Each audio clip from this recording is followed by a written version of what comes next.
Sisters and brothers, I have a tremendous amount of respect for Ramsey Clarke, and I know I'm not the only one. Many of us know of his work, for even though he once held high office in the United States government, he is known now throughout the world, the Arab world, throughout Africa, Asia, Latin America, the Caribbean, as a tireless fighter, a campaigner against those who are victimized by U.S. imperialism and racism. And it's logical that Ramsey would come here today to be in solidarity with working people. I'd like to welcome Ramsey Clarke.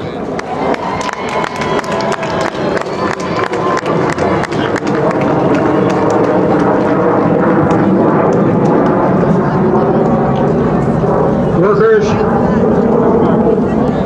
marchers, peacemakers, welcome to Washington.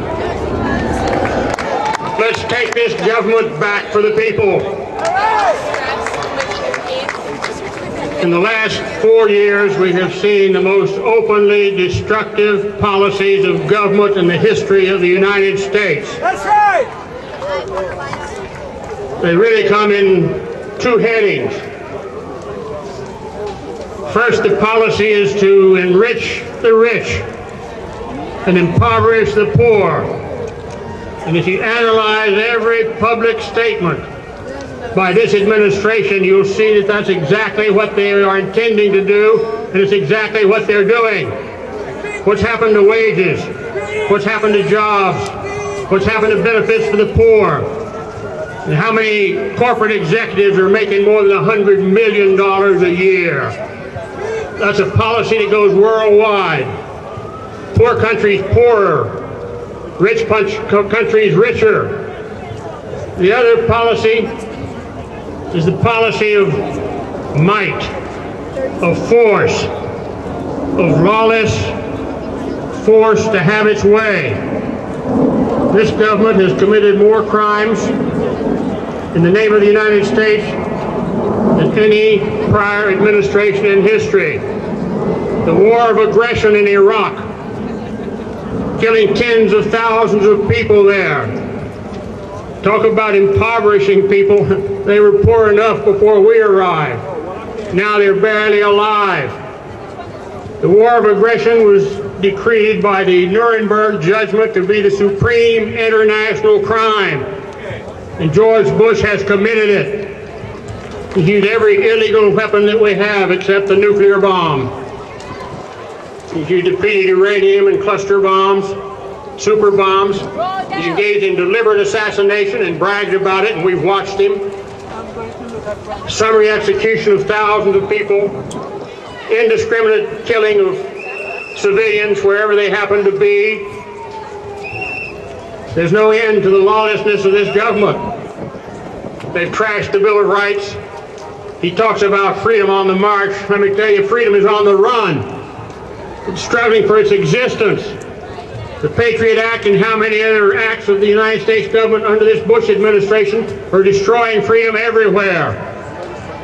And we have to stand up and march and stop it. We have a long way to go. Do we realize that this government is creating a new generation of nuclear weapons? We've just destroyed Iraq for having nuclear weapons it didn't have, and now we're building them and announcing it, and they're small tactical nuclear weapons, and we'll use them. And places like Fallujah and Samarra and Najaf won't bother us anymore because we'll take them out. And that's exactly what they're about. Force to rule the world, to enrich the rich and impoverish the poor. Look what we've done to Haiti. Beautiful Haiti. In the 200th anniversary of the first slave rebellion that took the land back for the people.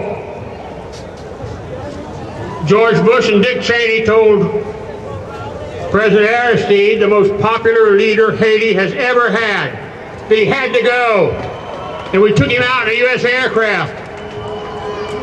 And now they have chaos and murder and systematic death of Aristide supporters who remain to this day the majority. We've got to take back the Constitution. We need to remember what it says. It says the President, Vice President, and other officials of the United States shall be removed from office upon impeachment for and conviction of high crimes and misdemeanors.